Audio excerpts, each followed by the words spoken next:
Você já imaginou pagar mais ou menos aí 2 anos, 2 anos e meio de parcela de um lote que você comprou e aí, por qualquer motivo, você não quer mais continuar com aquele lote, busca a rescisão junto com a empresa que te vendeu e ela te informa que você pode até desistir, mas se você desistir, você perde absolutamente tudo do que pagou e não vai receber nenhum centavo de volta. Essa é uma história real que aconteceu com um casal de clientes nossos que foi pego de surpresa com uma informação dessa. Eles não tinham a noção quando assinaram aquele contrato de que isso eventualmente poderia acontecer e aí se viram nessa situação de não receber praticamente nada, mesmo tendo pago praticamente a metade do valor daquele lote pelo contrato. Bom, essa situação ela é comum de acontecer. As empresas elas fazem um contrato agora com o chamado Pacto de Alienação Fiduciária. É uma garantia, a alienação fiduciária ela é prevista em lei e se for tudo seguido da forma correta, realmente pode ocorrer da pessoa não ter direito a receber praticamente nada ao final. Isso vai depender de algumas circunstâncias. Porque esse sistema da alienação fiduciária, ele não respeita o Código de Defesa do Consumidor em relação à devolução das parcelas. Não é naquele sistema que você já deve ter ouvido alguém comentar, visto algum vídeo, ou então um parente, um amigo próximo passou por uma situação como essa, que ele desistiu do contrato e aí a empresa se propôs a devolver ali 60%, 70%, às vezes até 80% do que ele pagou, às vezes de forma parcelada, às vezes à vista, mas ele recebeu alguma coisa. É que no sistema da alienação fiduciária, realmente a sistemática é diferente. O imóvel ele é submetido a um leilão quando a pessoa não consegue mais honrar com os compromissos.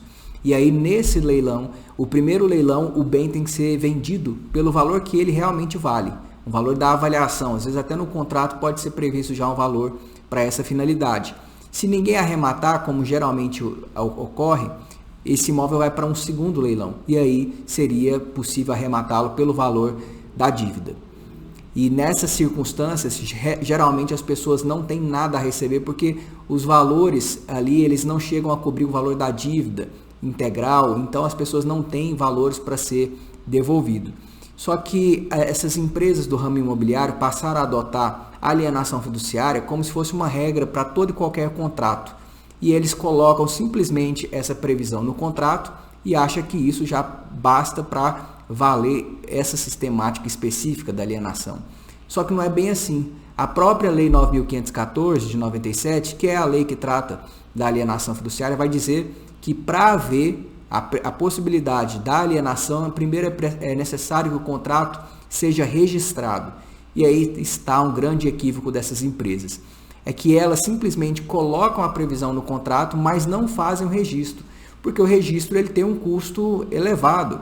E para fazer isso dependeria também de uma certa burocracia. Então as empresas, para facilitar o trabalho, para evitar esses custos, simplesmente fazem essa previsão no próprio contrato. E quando a gente fala ainda de, às vezes, um imóvel que é o famoso na planta, na incorporação imobiliária, até que seja entregue esse imóvel, até que seja feita a individualização da matrícula, não é possível dar esse bem em garantia pela alienação fiduciária. Então, por isso que também essas empresas não fazem esse tipo de registro nessa circunstância. Então, vamos lá. Voltando aqui a essa situação. O que aconteceu?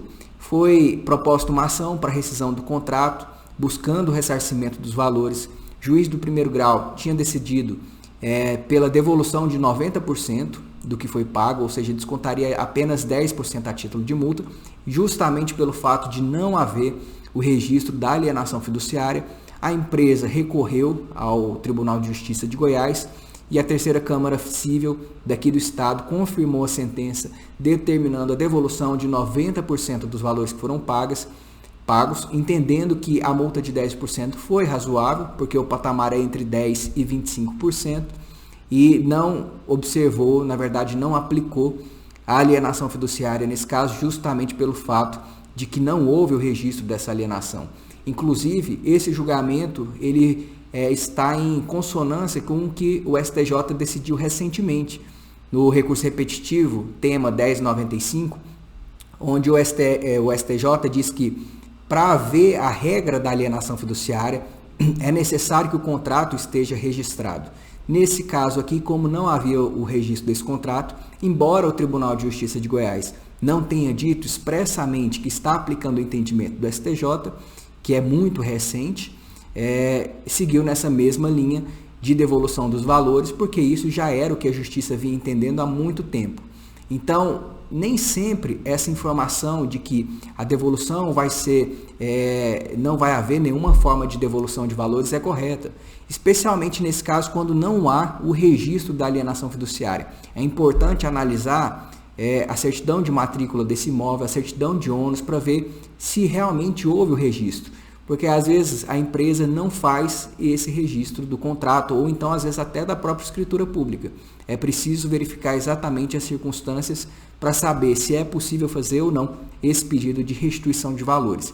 E quando também a gente fala de inadimplemento da própria empresa, ou seja, ela não entregou o que foi prometido, a obra está atrasada, mesmo que o contrato tiver o registro da alienação fiduciária, mesmo assim o comprador pode pedir a desistência do contrato e pode pedir a restituição dos valores, que não vai passar por esse sistema da alienação fiduciária, que é esse dos leilões que eu comentei agora há pouco. Vai ter que haver a devolução integral dos valores, e nessa circunstância, pelo fato da empresa ter cometido um ato ilícito, ela vai ter que devolver os valores de forma integral, sem desconto nenhum de multa, e ela terá de pagar uma multa em favor do comprador.